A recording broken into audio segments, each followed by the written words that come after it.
안녕하세요. 대한민국 보통중년 조부장입니다. 오늘 아침에 뉴스를 보니까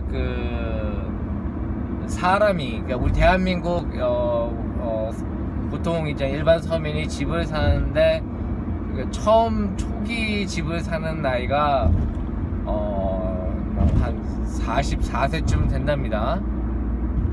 그리고 거기에 40% 정도는 대출이라고 하네요. 그러니까 한 근 50세 가까이 돈을 벌어서 집을 샀음에도 불구하고 내 돈으로 돈을 온전히 못 사고 결국은 대출을 받아서 살 수밖에 없는 현재 그런 사회라는 거죠. 이런 사회에서 여러분 지금 노후 준비는 어떻게 하고 계십니까? 우선 기본적으로 대한민국의 노후 준비를 하면 국민연금, 개인연금, 주택청약, 그 외에 안전자산, 그리고 전체 다 토탈해서 3억 2천 정도의 어떤 자본력, 이게 현재 방송에서 또는 전문가들이 얘기하는 노후 준비의 기본 베이스라고 합니다. 그럼 여기서 질문, 아니 이게 그렇게 커 보이지도 않는데 되게 힘들어요. 이걸 이루시는 분들이 얼마 없을 거라고 생각은 해요. 보통 정말 중산층 이상 정도나 돼야 어떻게 보면 다 완료하고 한 50세 전에 완료할 수 있다. 제 생각에는 한 60세까지 돈을 벌어야 그거 완료 가능할까 말까예요. 근데 우리는 왜 이렇게 정말 늦게까지 일을 하고 열심히 일을 하고 정말 몸 바쳐서 일을 하는데도 왜 돈은 벌리지 않을까요? 그거는 우리가 살고 있는 이 실물 경제 사회에 뿌려진 돈이 얼마 되지 않기 때문에 그렇습니다. 이건 수요와 공급 법칙에 의거한 건데, 원래 한 19세기 전만 해도 전 세계, 그러니까 2차 대전 이전만 해도 대출, 이자, 상환, 투자 이런 것들이 그렇게 본격화되지 않았어요. 특히 대출 같은 게 없었다라고 하더라고요. 그럼 대출 같은 게 이제 19세기 지나면서 이제 은행이 굉장히 이제 크게 발달하면서 대출이라는 게 생겼는데, 이게 무슨 의미냐면, 보통 지금 일반 사람들이 집을 살려면 한 40년, 지금 우리나라 같은 경우 50년 가까이 미친듯이 일을 해야지 집을 하나 사잖아요, 그렇죠? 근데 지금은 대출이라는 거를 40%든 100%든 땡겨서 당장에도 살 수 있는 거고, 그러니까 그만큼 20년 내지 한 몇십 년의 어떤 시간을 벌고 또 그 대출을 상환하기 위해서 부가적인 어떤 여러 가지 것들이 나오죠.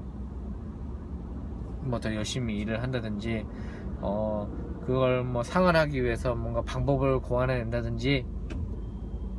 그래서 어떤 학자들은 인류의 문명이 그 대출이라고 하는 이런 시스템 때문에 한 2~3년씩 빡빡빡 땡겨진다 라고 얘기를 하더라고요. 어떤 경제학자들은 또 그렇게 얘기를 합니다. 돈이라는 거는 굉장히 유한한 거기 때문에 그렇게 평생 땡겨서 쓸 수 있는 게 아니잖아요, 그렇죠? 언젠간 갚아야 되는 거고 언젠간 쇼태지가 나는 거기 때문에 그런 어떤 상환의 어떤 만기일 또는 돈의 어떤 부족함으로 인해 한 번씩 공황이 온다, 그런 얘기도 합니다. 어쨌든 이 실물 경제 내에서 대출까지 받아서 땡기다 보니까 돈이 많이 부족한 것처럼 보여요. 근데 실제적으로 세상에 만들어져 있는 돈의 액수는 정말 어마어마하다고 합니다. 이 돈들은 다 어디 있는 건가요? 보통 19세기 전까지만 해도 그 수많은 돈들, 만들어냈던 돈들이 실물 경제 안에 있었어요. 그래서 그 수많은 회사나 새로운 창업자나 어떤 도전들을 통해서 널려져 있는 실물 경제의 돈을 기반으로 많은 것들을 할 수 있었어요. 19세기가 지나고 금융이 발달하면서 돈이 돈을 부르는 경제, 금융경제라고 합니다. 우리가 보통 보지 못하는 경제고 굉장히 빠르게 흐르는 경제인데 이 경제 속으로 돈이 다 빨려 들어가 버렸어요. 그러면서 이제 이 금융경제의 돈이 90%가 들어가게 되고, 실물 경제는 이제 10%의 돈만 가지고 n분의 1로 나눠먹는 상황이 이제 발생하게 된 겁니다. 그래서 지금 중요한 거는 그 10%의 돈을 전 세계 인구 90%의 인구가 나눠 쓰고 있는 거예요. 그럼 저기서 또 다른 질문. 잠깐, 그러면 90%의 돈은 누가 쓰고 있는 거냐? 10%도 채 안 되는 일부 소수의 사람들이 그거를 나눠 쓰고 있는 거죠. 그러니까 부익부 빈익빈이라고 하는 단어는 뭐 일단 여기서부터 시작한다고 보면 될 것 같아요. 자, 그러다 보니까 우리가 아무리 열심히 일을 하고 돈을 더 받기 위해서 열심히 노력을 해도 깔려있는 실물 경제에 돈이 얼마 없기 때문에 우리가 그렇게 노력을 해도 많은 돈을 벌지를 못한다라고 보시면 됩니다. 자, 그럼 실물 경제는 뭐냐? 여러분이 돈을 벌어서 쓰고 다시 흘러가는 일상생활에서 써지는 모든 것들. 예를 들면 딜리버리들이 꽤 있어요. 뭐 길게는 뭐 몇 년이 될 수도 있고 짧게는 뭐 하루 이틀이 될 수도 있죠. 금융경제 같은 경우에는 우리가 잘 인지도 못하고 거기에 뛰어들 수도 없는 게 뭐냐면, 일단 금액 버짓 자체가 너무 큽니다.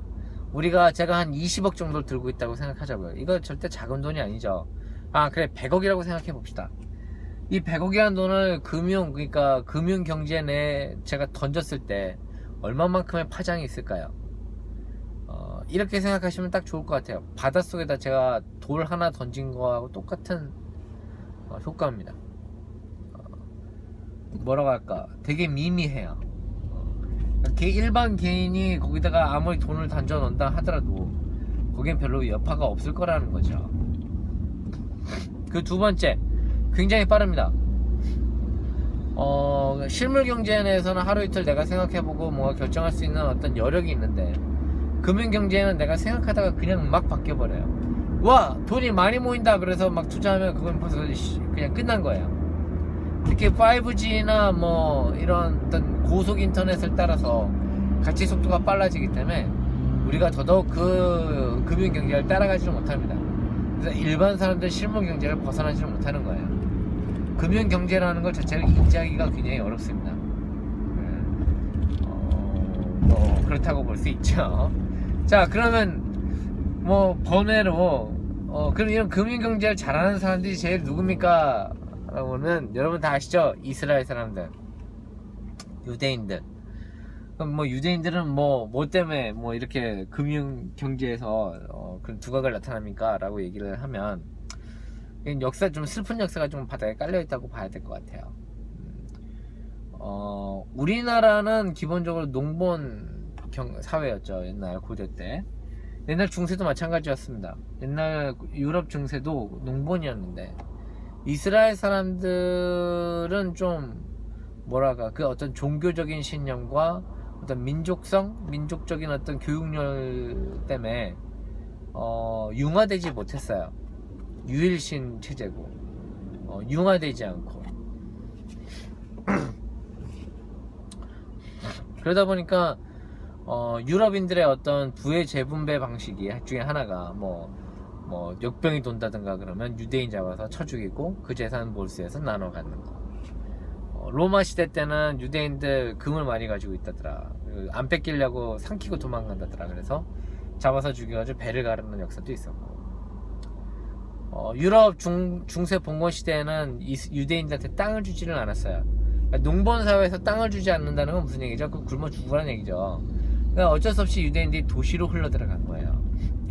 그래서 유대인들한테 맡겼던 업무들이 뭐냐면, 그 당시 이제 카톨릭 세계였던 유럽인들이 제일 싫어하고 제일 경멸했던 업무, 세금 걷는 일, 그렇죠? 돈과 대출, 그 다음에 뭐라고 해야 되나요? 고리대금업, 보석세공, 이런 거에 몰릴 수밖에 없었던 거죠. 어떤 그런 역사적인 이유 때문에 유대인들이 일찌감치 도시에 흘러들어가고 금융 경제에 손을 대기 시작한 겁니다. 실제 2차 세전들이 들어가고 나서도 어떤 그 기반을 마련한 게 유대인들이다 보니까 금융 경제에서 가장 두각을 나타낼 수밖에 없는 거죠. 그리고 그 사람들이 가장 많이 출세하고 있는 미국, 월가에서부터 이제 유대인들이 두각을 나타내서 거의 세상에 거의 기축통화라고 할 수 있는 달러를 막 움직이고 있는 거죠. 어쨌든 여러 가지 그런 이유들로 해서 우리가 그렇게 열심히 노력하고 열심히 돈을 벌려고 하고, 그리고 내가 또 그 금융경제 유대인들이 그렇게 또 설레발치는 금융경제에 뛰어들어서 돈을 좀 벌어들이려고 해도 공부가 되지 않고 얼마 역사가 짧은 일반 사람들이 그 안에서 얼마나 버틸 수 있을지, 또 뭐 얼마나 n분의 1 가운데서 많은 버짓을 가져갈 수 있을지 잘 모르겠네요. 이런 이유들로 해서 일반 서민들이 돈을 못 벌기는 합니다. 하지만 굉장히 많은 돈이 뿌려져 있기 때문에 실물 경제의 10%만으로도 우리는 어느 정도의 삶을 영위해 나갈 수 있어요. 왜냐하면 이 실물 경제는 우리가 사 먹는 것도 포함되기 때문에 그런 거죠. 뭐 어마어마한 돈을 굴리지는 못하지만 이 실물 경제는 어차피 정해져 있는 버짓으로 움직이는 거기 때문에 여기서 우리가 어느 정도의 안정권만 유지할 수 있다 그러면 충분히 이 10%의 돈으로도 충분히 그 노후 설계를 할 수 있을 거다라고 생각을 합니다. 어쨌든 뭐 돈에 대한 얘기를 좀 간단하게 좀 드렸고요. 금리에 대한 얘기는 뭐 여러분 뭐 많이들 아시겠지만, 혹시 뭐 필요하실 것 같아서 다음 시간에 한번 금리에 대한 얘기를 좀 해보고 하도록 하겠습니다. 여러분 이 영상에 좀 도움이 되셨다 그러면 뭐 주저주저 얘기했지만 그래도 뭐 재밌는 얘기였습니다 라고 생각되시면 좋아요와 구독 부탁드립니다. 즐거운 이제 여름이네요. 더운데 건강도 조심하시고 행복한 노후 설계들, 그리고 또 철저한 꾸준한 노후 설계들 꼭 이뤄내시기를 간절히 소망합니다. 대한민국 보통중년 조부장이었습니다. 감사합니다.